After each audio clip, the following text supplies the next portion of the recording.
Después de un terrible accidente de coche, llamé a mi marido y le pedí que viniera a recogerme al hospital. Me respondió con un mensaje de texto. Estoy almorzando con mi compañera Sophie.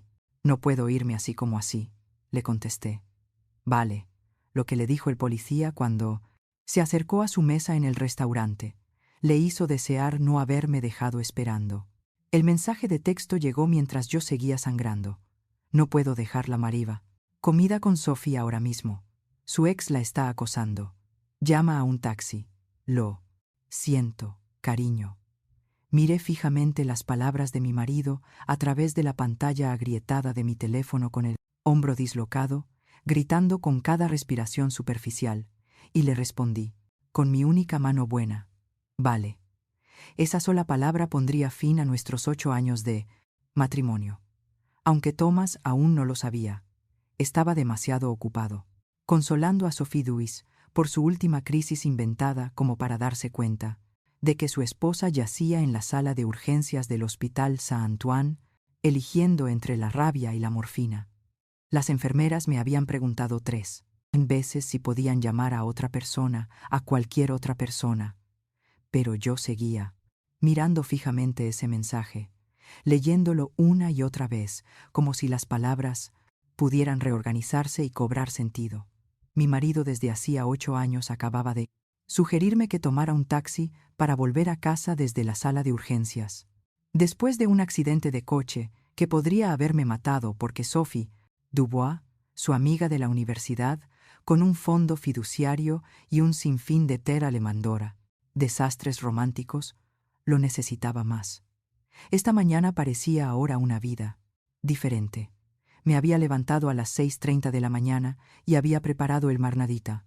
Desayuno de Thomas tal y como le gustaba, 2 huevos pasados por agua, croissants recién hechos de la panadería de abajo, café con solo un chorrito de y leche.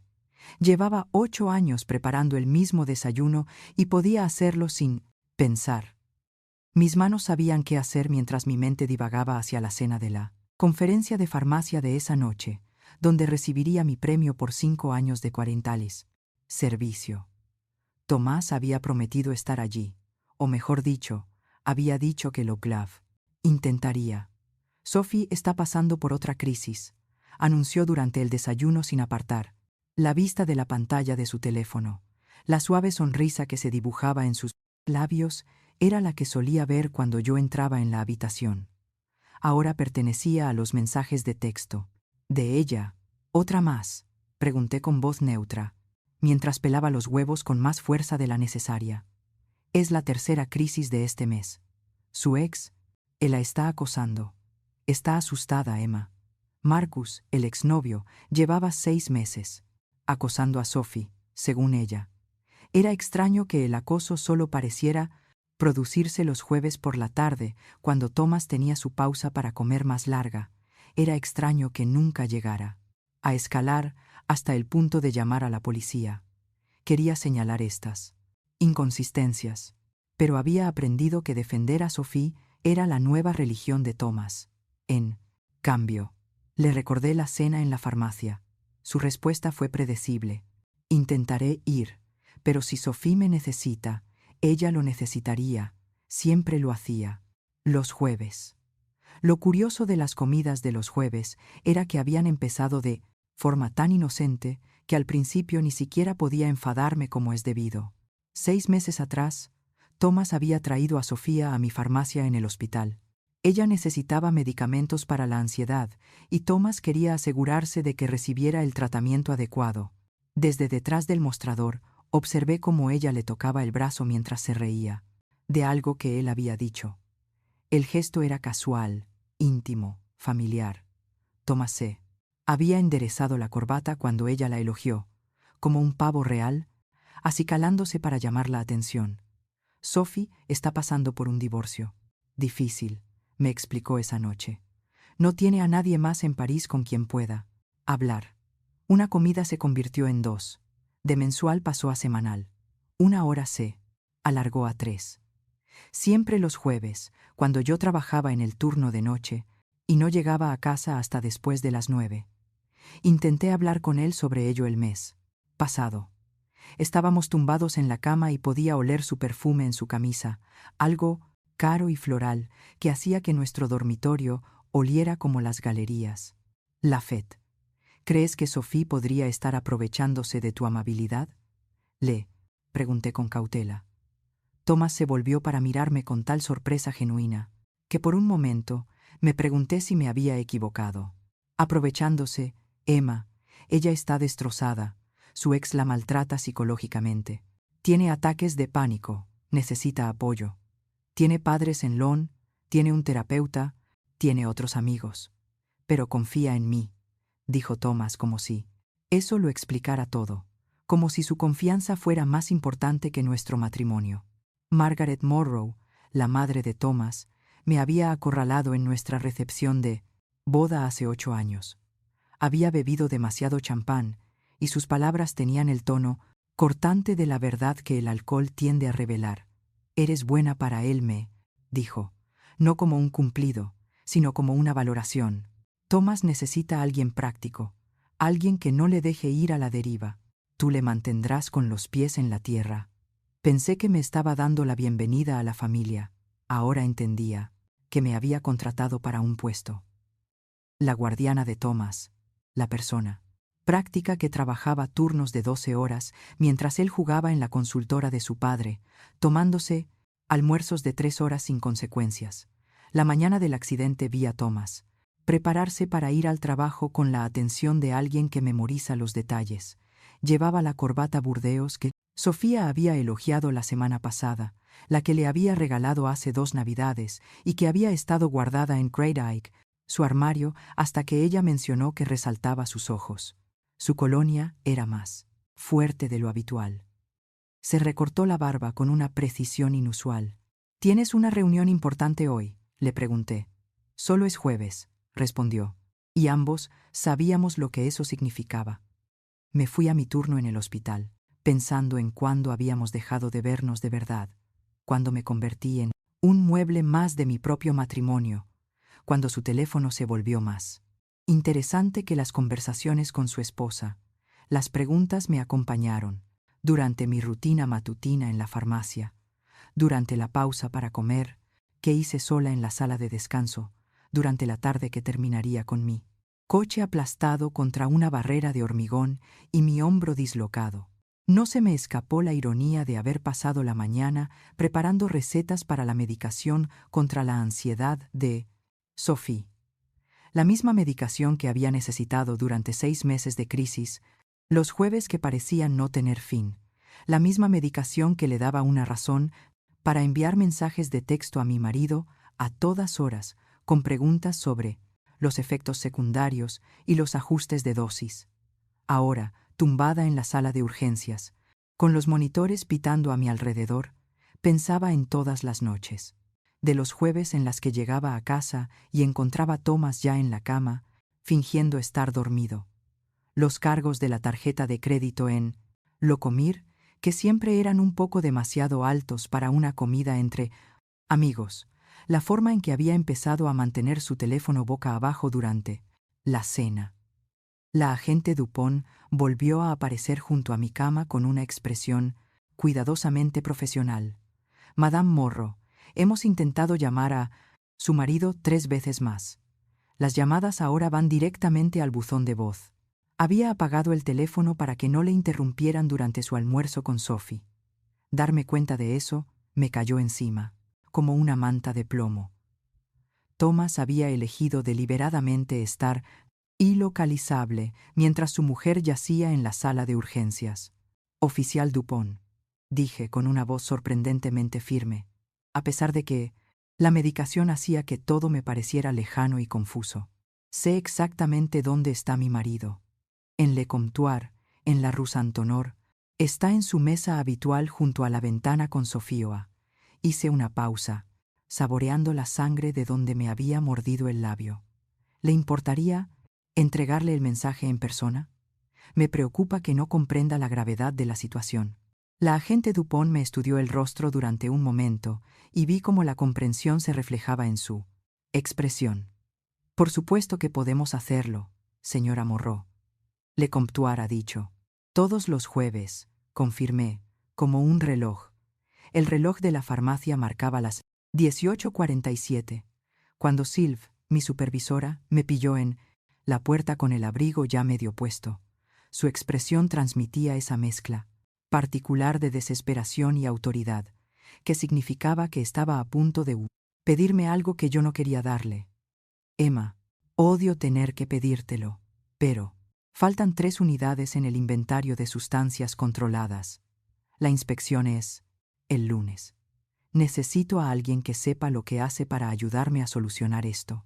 Esta noche, mi mano se detuvo en el pomo de la puerta. 3 unidades menos. Significaban al menos 2 horas revisando cada registro, cada firma, cada transferencia. La cena de la conferencia comenzaba a las 19:30 y la entrega de mi premio a las 20. Thomas ya había dejado claro que la crisis de Sophie tenía prioridad, pero tal vez si llegaba tarde con el premio en la mano, eso significaría algo. Tal vez levantaría la vista de su teléfono y recordaría con quién se había casado. Lo siento, Sylvie. Esta noche es la cena de la conferencia. ¿Recuerdas el reconocimiento por los 5 años? La cara de Sylvie pasó a mostrar comprensión y luego algo más. Lástima, tal vez. Ella sabía lo de las comidas de los jueves de Thomas, como todo el mundo en el hospital. Los chismes se propagaban por las instalaciones médicas más rápido que cualquier virus. Por supuesto. Ve a recoger tu premio, Maher. Te lo has ganado. La lluvia había empezado durante mi turno. Un suave golpeteo contra las timos puntaro. Ventanas del hospital que se había convertido en un auténtico aguacero. Cuando llegué a mi coche, los limpiaparabrisas chirriaban contra el parabrisas. La goma estaba tan vieja que ya no servía, pero nunca lo suficiente como para sustituirla. Otra cosa más, en la lista de cosas que Thomas dijo que haríamos juntos, pero que nunca hicimos. Salí del aparcamiento del hospital y me encontré con calles ya inundadas en las pitálemas. Esquinas. La cena de la conferencia era en el distrito 8 en el Marriott, 15 minutos con buen tiempo, probablemente 30 en este desastre. Mi teléfono estaba en el portavasos y no dejaba de mirarlo, esperando que Thomas me enviara un mensaje diciendo que estaba de camino, que la crisis de Sophie se había resuelto, que se había acordado de que su esposa iba a ser homenajeada esa noche. Nada. La lluvia arreció cuando giré hacia el Boulevard Haussmann. Las luces de la calle creaban halos en el agua que caía por el parabrisas y tuve que inclinarme hacia delante para ver bien. La radio ponía una canción antigua y melancólica, una canción que mi madre solía tararear mientras fregaba los platos. Pensé en llamar a Thomas una vez más, pero ¿para qué? Había dejado clara su decisión durante el desayuno. Sophie lo necesitaba. Sophie necesitaba los jueves. Estaba pensando en qué diría si alguien me preguntaba dónde estaba Thomas esa noche cuando me acerqué al cruce del Boulevard Haussmann y la Rue Lafayette. El semáforo estaba en verde, llevaba varios segundos así, mientras me acercaba a 40 km/h con precaución debido a la Corena 2. Lluvia. Ya estaba entrando en la intersección cuando un movimiento llamó mi atención. Una furgoneta de reparto, una de esas cosas innecesariamente grandes que los conductores jóvenes utilizan para los servicios de mensajería, bajaba a toda velocidad por la ruetiera. El último pensamiento coherente que tuve fue que no iba a parar. Ese chico en su enorme furgoneta, probablemente de 19 o 20 años, con una gorra puesta al revés, iba a saltarse el semáforo en rojo a toda velocidad. El impacto dobló la puerta de mi coche, contra mis costillas. El sonido fue extraordinario, nada que ver con lo que se ve en las películas. Fue húmedo, agudo y definitivo. Metal cediendo ante metal bajo la lluvia. Mi cuerpo se movió en direcciones en las que no debía moverse, y de repente el volante estaba en algún lugar cerca de mi oreja derecha, y la puerta tocaba mi cadera izquierda de una manera que hacía que la geometría dejara de tener sentido. Entonces el tiempo hizo algo extraño, todo se ralentizó y se aceleró al mismo tiempo. Podía ver cada gota de lluvia en lo que quedaba de mi parabrisas, cada una perfecta y separada. La voz de mi madre flotaba en mi cabeza con absoluta claridad. Un recuerdo de hacía 20 años cuando me pilló saliendo de casa con ropa interior gastada. Lleva siempre ropa interior limpia, Emma. Y si tienes un accidente, ¿qué pensarán los paramédicos? Lo absurdo de ese pensamiento me dio ganas de reír, pero mi pecho no se expandía correctamente. Algo cálido corría por mis ojos, y cuando intenté secarlo, mi brazo izquierdo no respondía a mis órdenes. Simplemente, colgaba en un ángulo que me revolvió el estómago. Mi anillo de boda reflejaba la luz del apusado. Calle a través de la ventana rota, oro cubierto de rojo que sabía que era sangre, pero que no podía procesar como mía.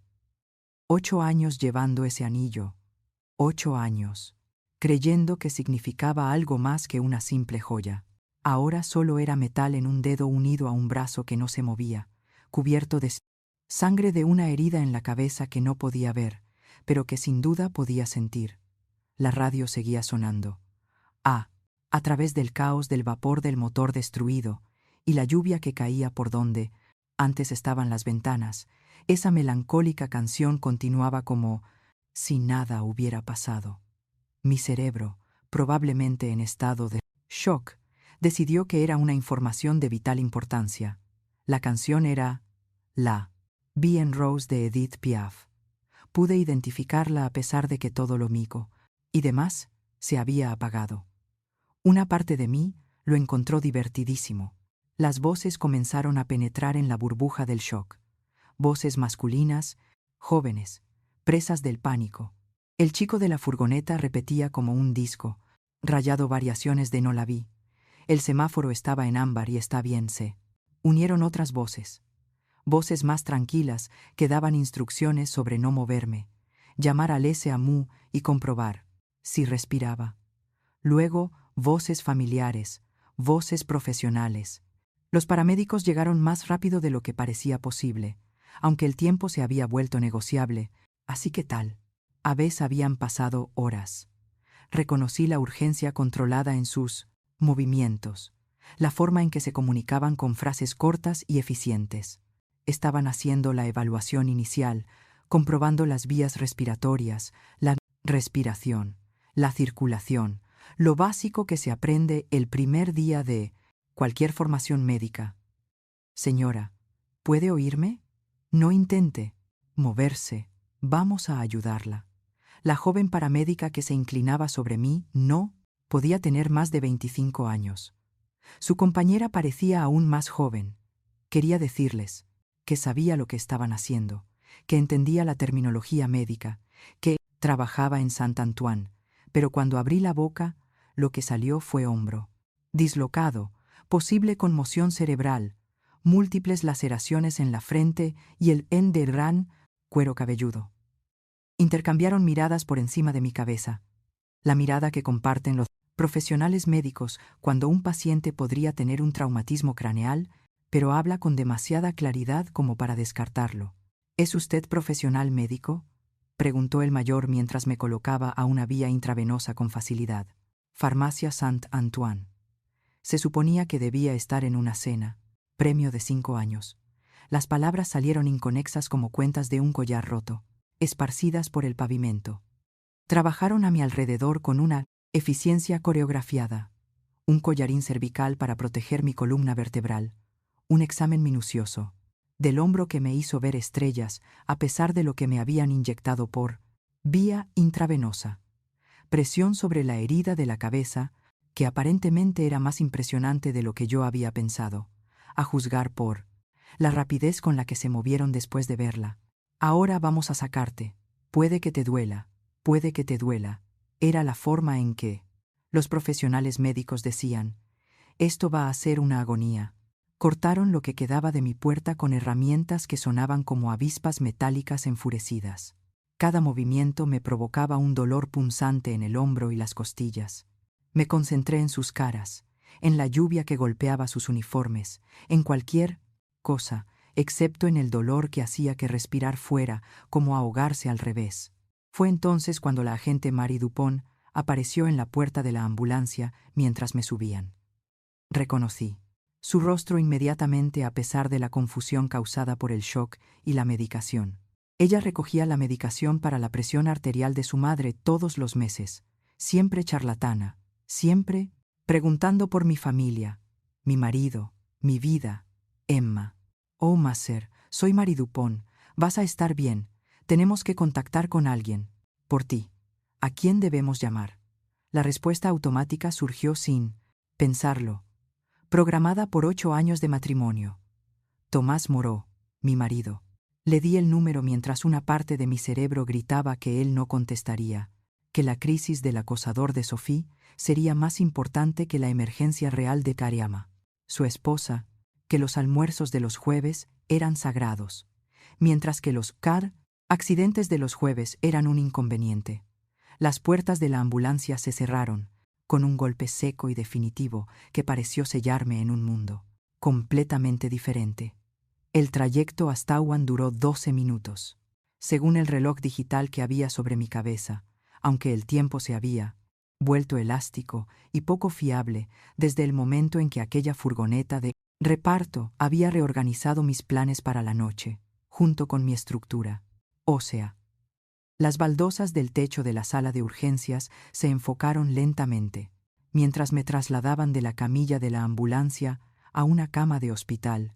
Alguien había intentado alegrarlas en su día, pintando pequeñas nubes en algunos de los cuadrados, pero los años de exposición a la luz fluorescente, las purones de Dido ni dos cuadra, habían amarillado hasta convertirlas en algo que se parecía más a unos dientes viejos que al cielo.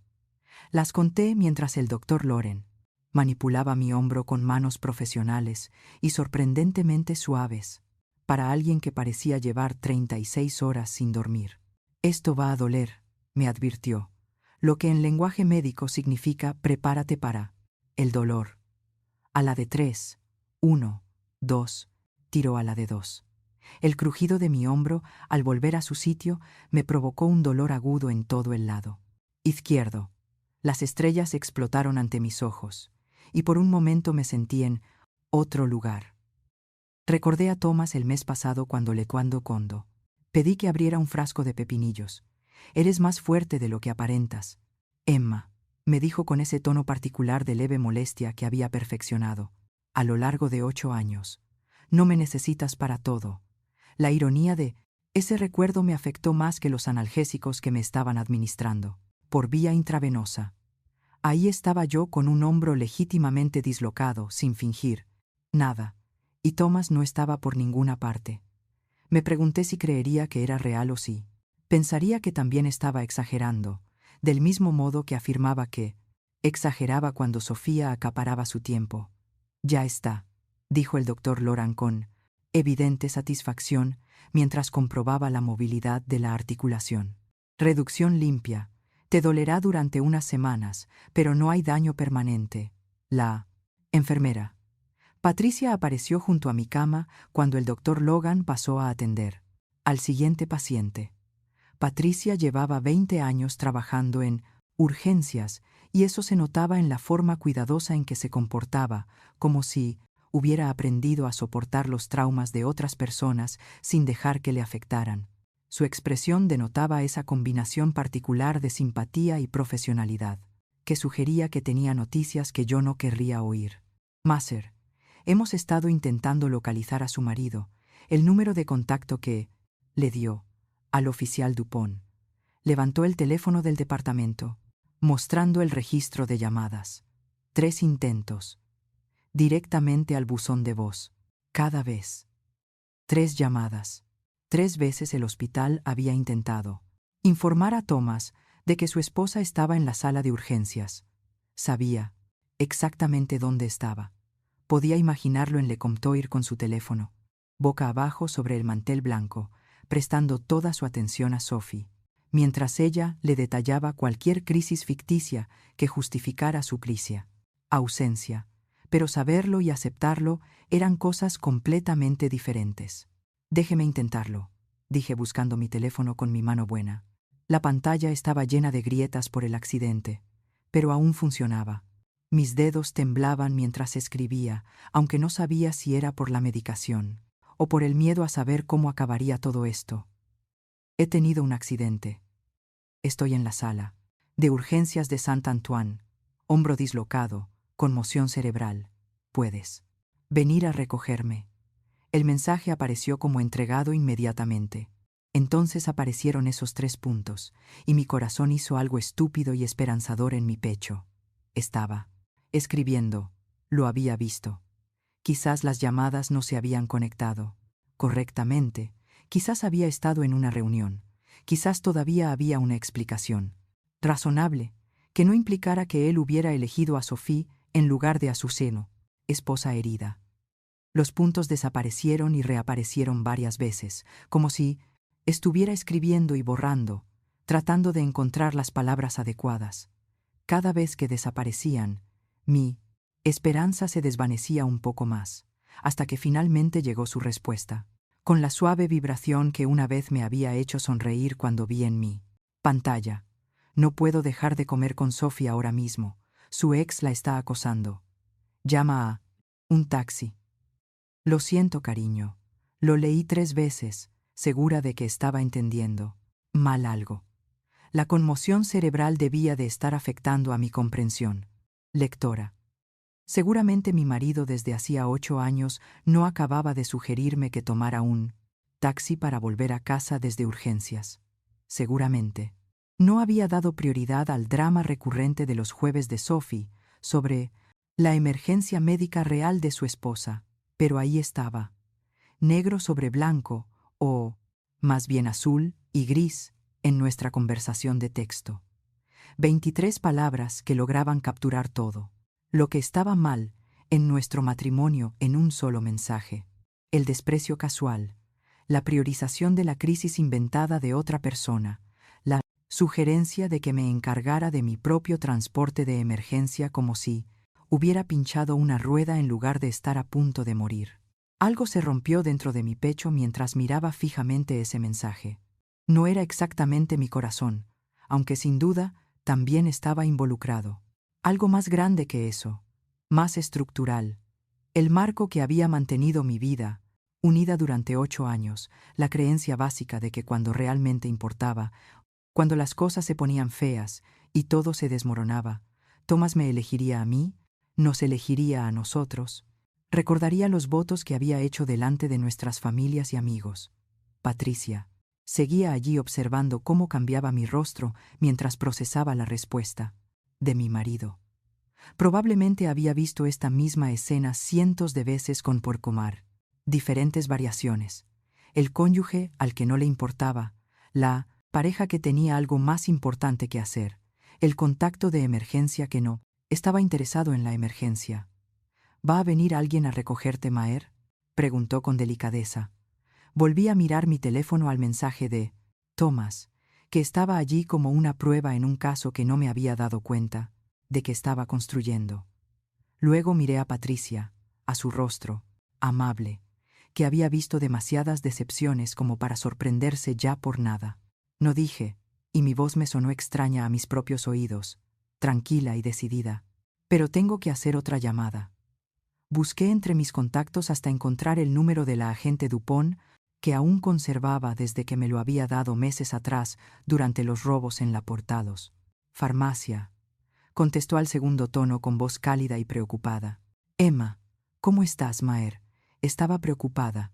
Estoy estable, gracias, Marie. Tengo una petición inusual. Mi voz se mantuvo firme a pesar del terremoto que se producía en mi pecho. Mi marido no contesta al teléfono, pero sé exactamente dónde está.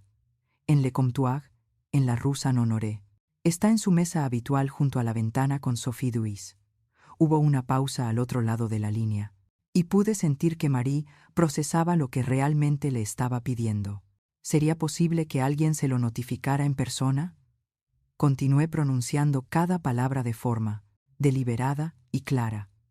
Me preocupa que no comprenda la gravedad de la situación.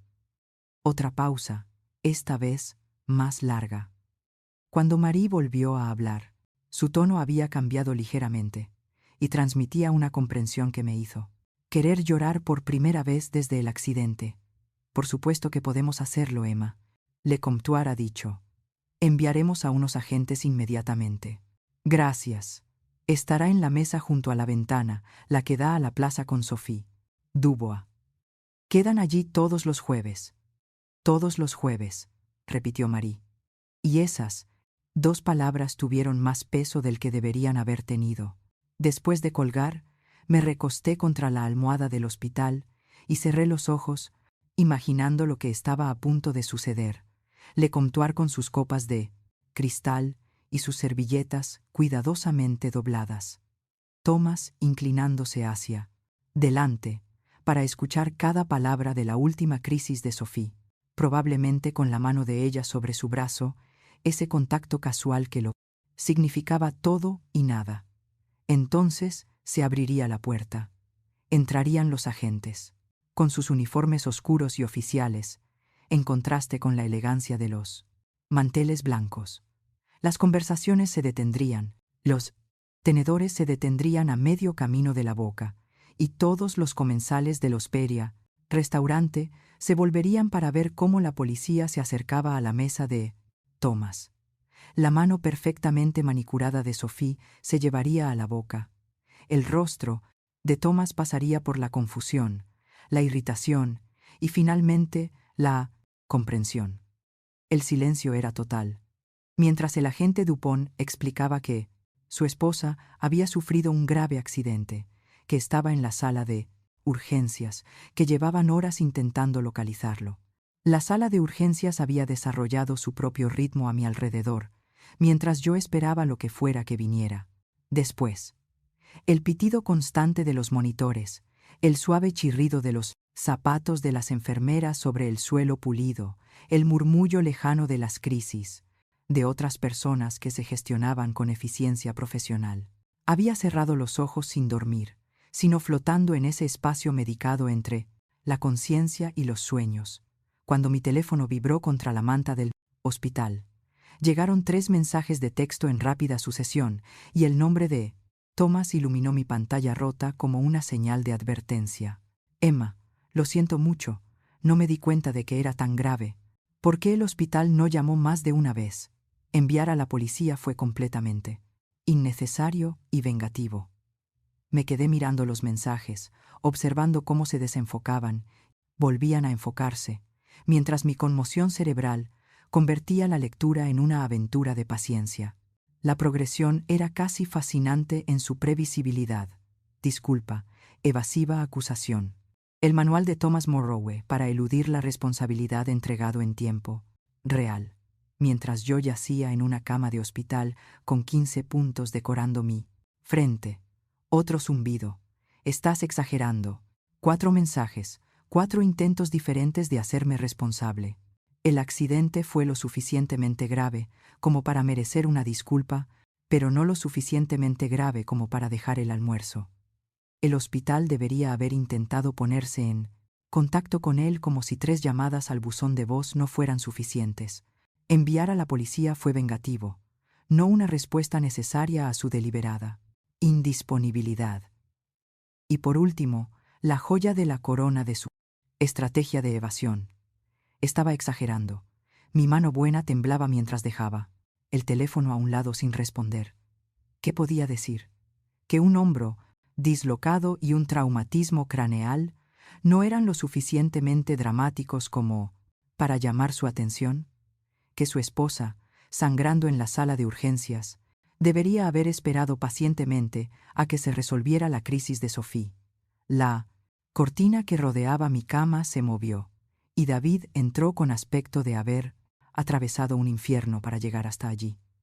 Mi hermano menor todavía llevaba su ropa de agente inmobiliario, la impecable camisa azul y los pantalones que le hacían parecer digno de confianza a los posibles compradores, aunque ahora estaban arrugados y manchados por la lluvia. Su rostro, normalmente adornado con una sonrisa fácil que vendía casas y encantaba a los clientes, estaba tallado en piedra. 2 horas, dijo cruzando hacia mi cama, con 3 rápidos pasos. 2 horas conduciendo, pensando en todas las peronales formas en que iba a apoyarte durante tu recuperación. Preocupado por mi hermana, su mano encontró la mía, suave a pesar de la ira que irradiaba. Luego llego aquí, y la enfermera me dice que tu marido te sugirió que tomaras un taxi a casa. David, yo, Emma, simplemente no acercó la silla de visitas con la mano libre y se sentó sin soltar la mía. Enséñame los mensajes. Le entregué mi teléfono y observé cómo se transformaba su rostro mientras leía los mensajes de Thomas. La progresión fue casi teatral: incredulidad, ira y luego algo más frío y calculado que reconocí de sus negocios. Era David en modo adquisición, excepto que en lugar de propiedades estaba calculando la eliminación completa de Thomas de mi vida. 8 años, murmuró sin dejar de desplazarse por los mensajes. 8 años viéndole tratarte como a una empleada en lugar de como a una esposa. Pero esto es egoísmo al siguiente nivel.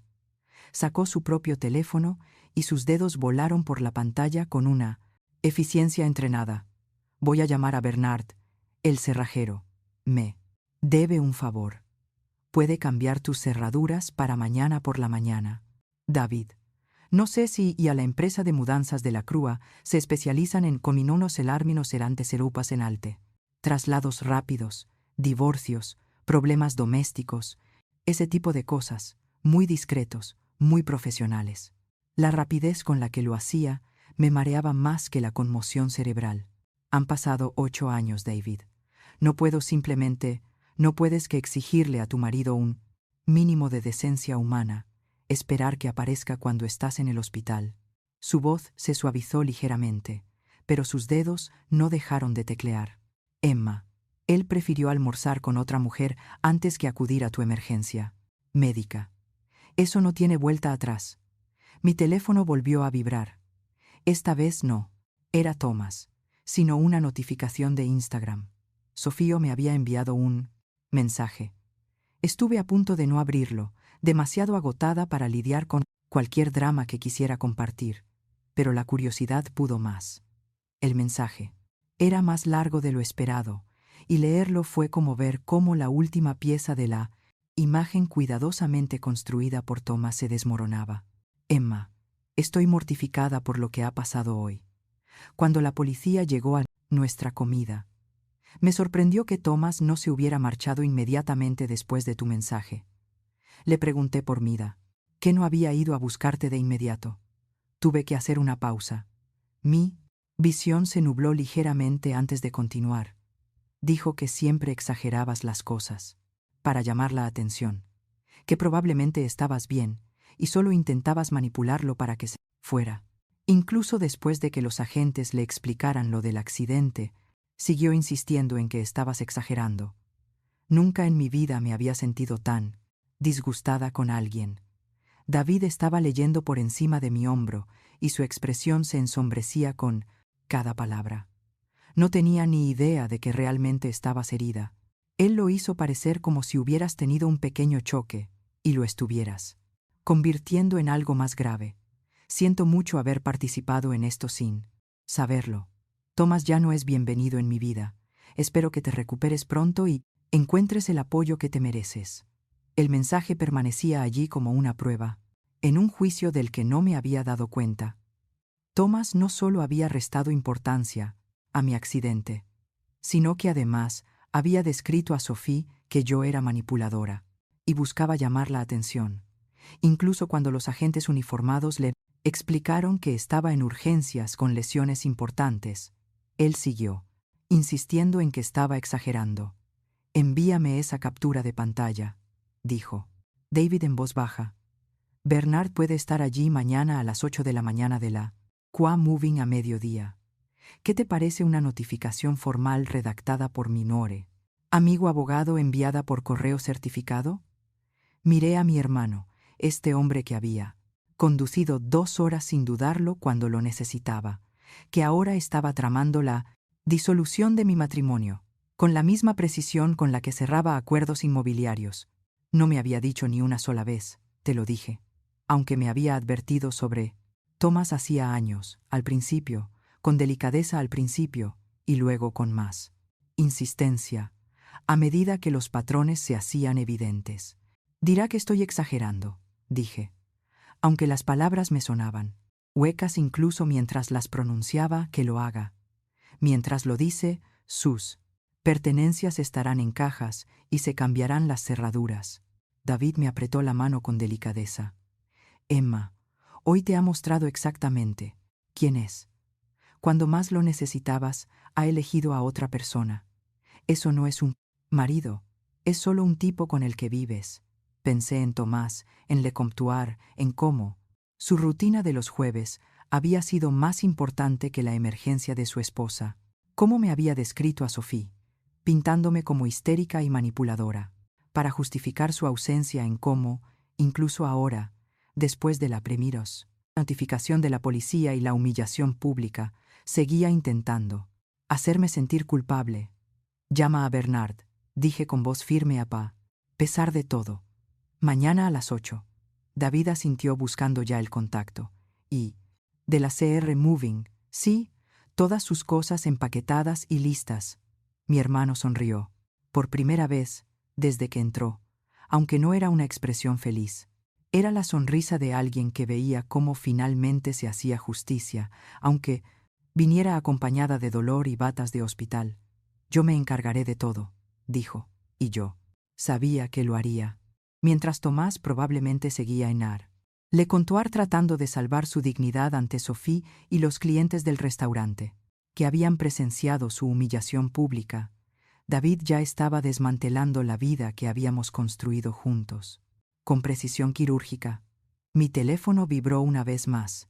Era Tomás otra vez. Tenemos que hablar de esto como adultos. Miré el mensaje luego a David, luego a mi anillo de boda, todavía cubierto de sangre seca del accidente. 8 años reducidos a este momento, esta cama de hospital, esta decisión que en realidad no era una decisión. Tomás había tomado la decisión por ambos cuando escribió esas 23 palabras, sugiriendo que tomara un taxi a casa. David me entregó una taza de café a las pre-Arno del Lario. 7:45 de la mañana del viernes, 15 minutos antes de la hora prevista para la llegada de Bernard. Me dolía el hombro a pesar de los analgésicos y tardé más de lo normal en ir del dormitorio al sofá, pero tenía que estar presente. 8 años de matrimonio no se podían desmantelar desde la cama. ¿Seguro que quieres verlo?, preguntó David, aunque ya estaba colocando almohadas para sostener mi hombro lesionado. Necesito verlo para creerlo. Si no, podría convencerme de que todo ha sido un sueño. El timbre sonó exactamente a las 8. Bernard estaba allí con una caja de herramientas que parecía haber visto 1000 rupturas sentimentales con su rostro curtido y la expresión de alguien que había aprendido a no hacer preguntas sobre por qué había que cambiar las cerraduras un viernes por la mañana. ¿La hermana de David Russo?, preguntó sabiendo ya la respuesta. Lo tendré todo asegurado en 1 hora, aproximadamente. Nuevos cerrojos, nuevas manillas, incluso voy a cambiar la cerradura de la Singu, puerta trasera, que probablemente habías olvidado que existía. Trabajó con metódica precisión y el sonido del taladro y del metal sobre metal llenó el piso. A mitad de la instalación del segundo cerrojo hizo una pausa para beber agua. ¿Sabes? Veo esta situación más a menudo de lo que crees, dijo secándose la frente. El marido se olvida de que su mujer existe hasta que cambian las cerraduras. Entonces, de repente se acuerdan de que están casados. De la CR Moving llegó a las 9:30 antes de lo esperado. 3 personas con camisetas azules a juego que se movían por la casa con la eficiencia que da la práctica. La jefa del equipo, una mujer llamada Rosa, que no medía más de 160 centímetros, pero que se comportaba como si pudiera levantar un frigorífico, me entregó una hoja de inventario. Fotografiaremos todo antes de empaquetarlo. Documentaremos cualquier daño existente. Trataremos cada artículo con cuidado, independientemente de quién sea. Profesionalidad y neutralidad. Esa es nuestra política. Empezaron por el dormitorio. podía oírlos trabajar. Mientras yo estaba sentada en el sofá con David a mi lado con su portátil, redactando correos electrónicos y haciendo llamadas telefónicas con silenciosa eficiencia. El sonido de la cinta adhesiva al desenrollarse, el suave golpe de los objetos al colocarse en las cajas, la pregunta ocasional sobre si algo era mío o suyo. «El Rolex», exclamó Rosa, su regalo de aniversario de hacía 3 años. Había ahorrado durante 6 meses para comprar ese reloj, trabajando turnos extra durante la temporada de gripe. Thomas lo había llevado puesto 2 veces. Los palos de golf son suyos. Habían costado más de lo que yo había gastado en el mantenimiento del coche en 2 años, justificados como equipo de networking para relaciones con clientes que nunca se materializaron. El balón de fútbol firmado de la vitrina es suyo, un regalo de su padre, supuestamente valioso que sin duda nunca había tocado. Cada objeto que empaquetaban me parecía una prueba en un caso que no me había dado cuenta de que estaba construyendo. Las cosas caras que le había comprado, tratando de hacerle feliz, tratando de ser la esposa que él quería. Las aficiones que había empezado y abandonado, dejando que el costoso equipo acumulara polvo, la ropa de diseño que había que lavar en seco, trajes que costaban más que mi pago mensual del préstamo estudiantil. Madame Chen apareció en la puerta alrededor de las 10:30, llevando un recipiente con sopa que olía a comodidad y maternidad. Tenía 73 años, llevaba 40 viviendo en el edificio, y tenía opiniones sobre todo el mundo que normalmente se guardaba para sí misma. «He visto al cerrajero», dijo dejando la sopa en mi mesa de centro. Ya era hora, en mi opinión.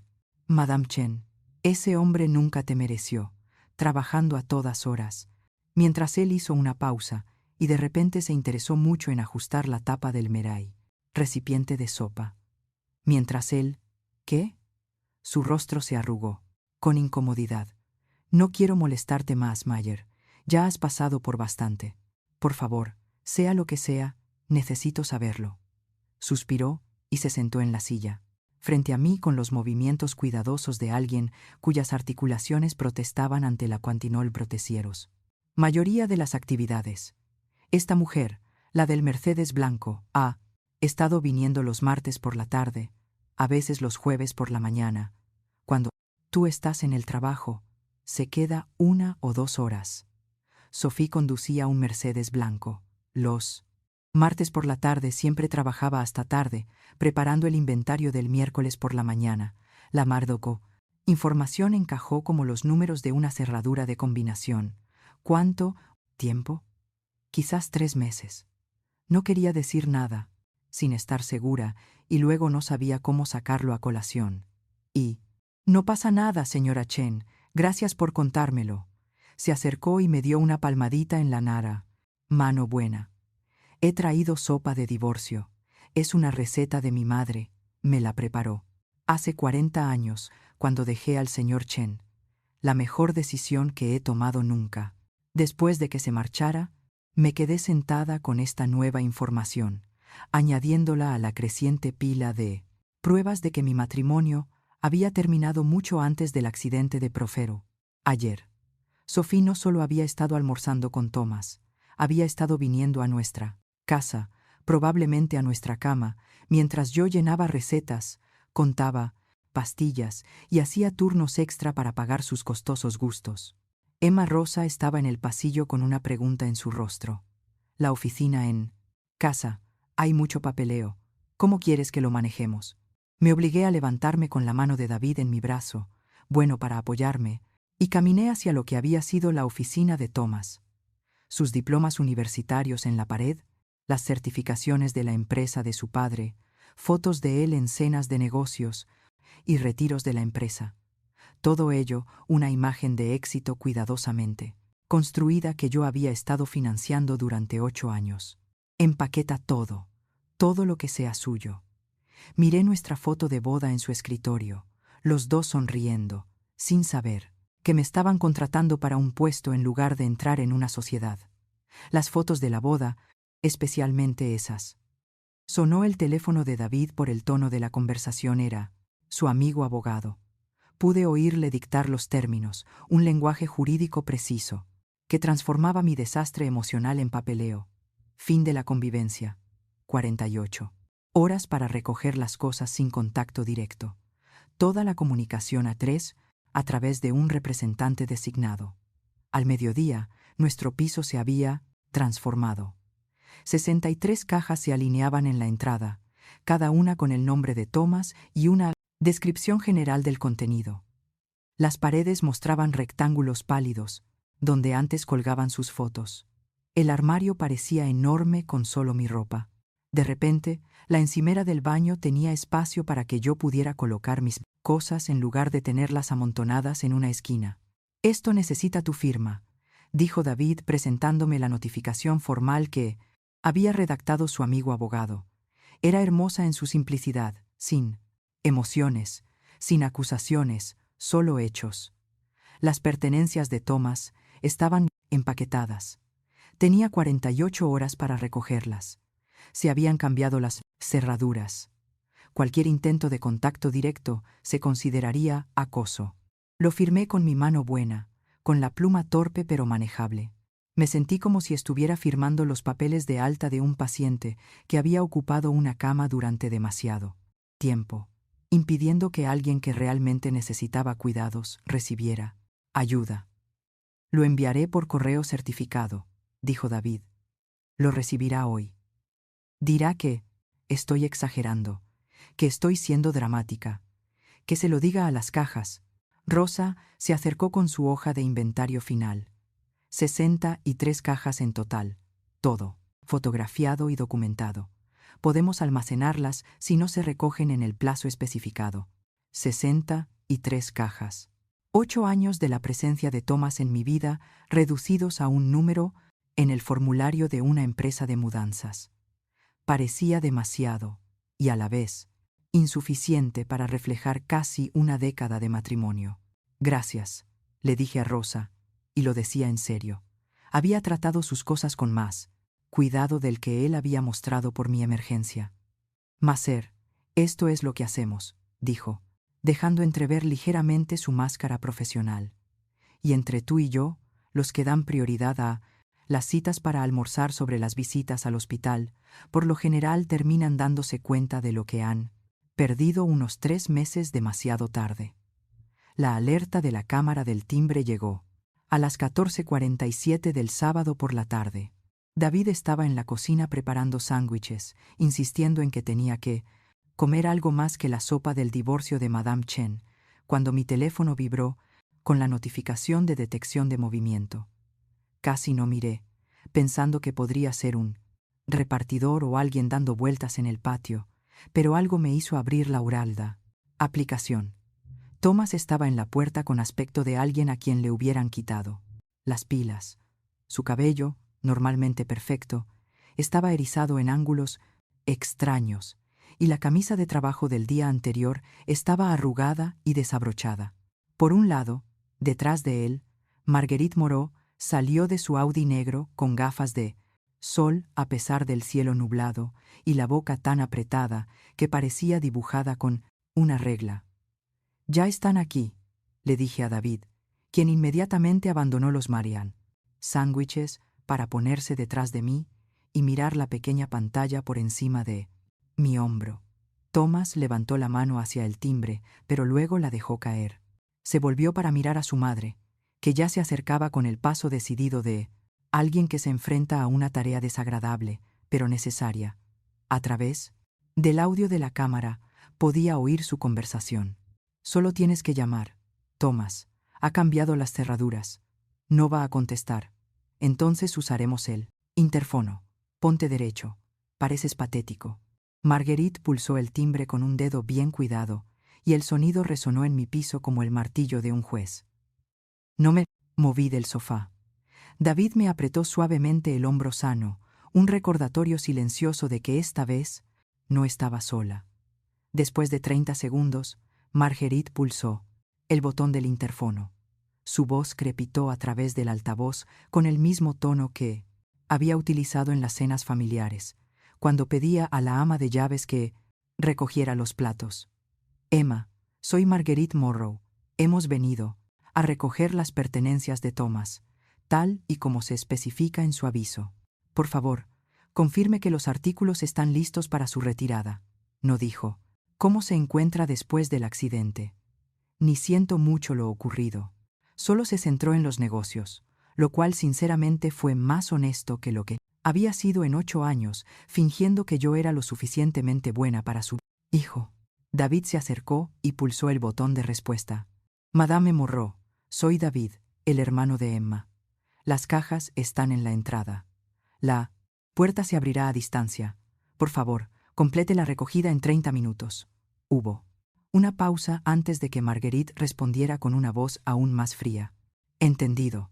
David pulsó el mando a distancia para abrir la puerta y yo vi a través de la cámara cómo Thomas empujaba la puerta por la que solía pasar sin pensar.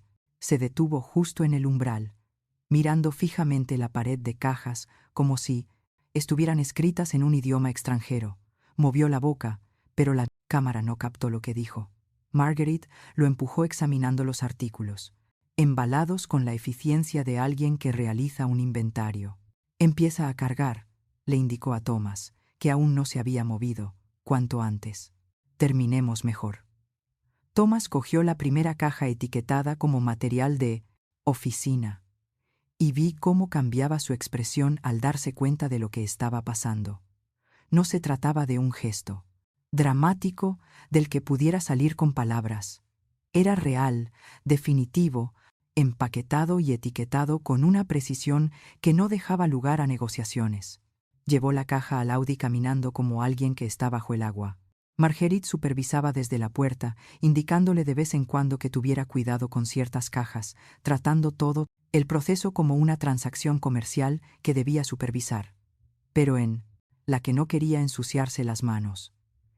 En su tercer viaje, Thomas se detuvo ante una caja etiquetada como fotos de boda y se quedó allí durante 1 minuto, entero mirando fijamente la etiqueta.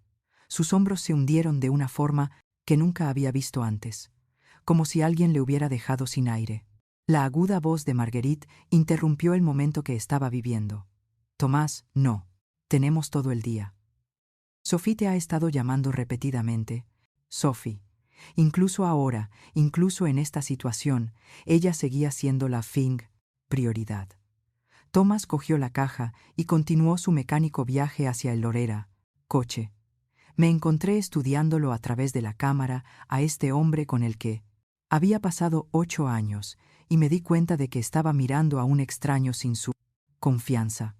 Su imagen cuidadosamente mantenida, su certeza de que el mundo siempre se adaptaría a él parecía vacío, de alguna manera más joven, como un niño, obligado a limpiar un desastre que había causado, pero que no entendía.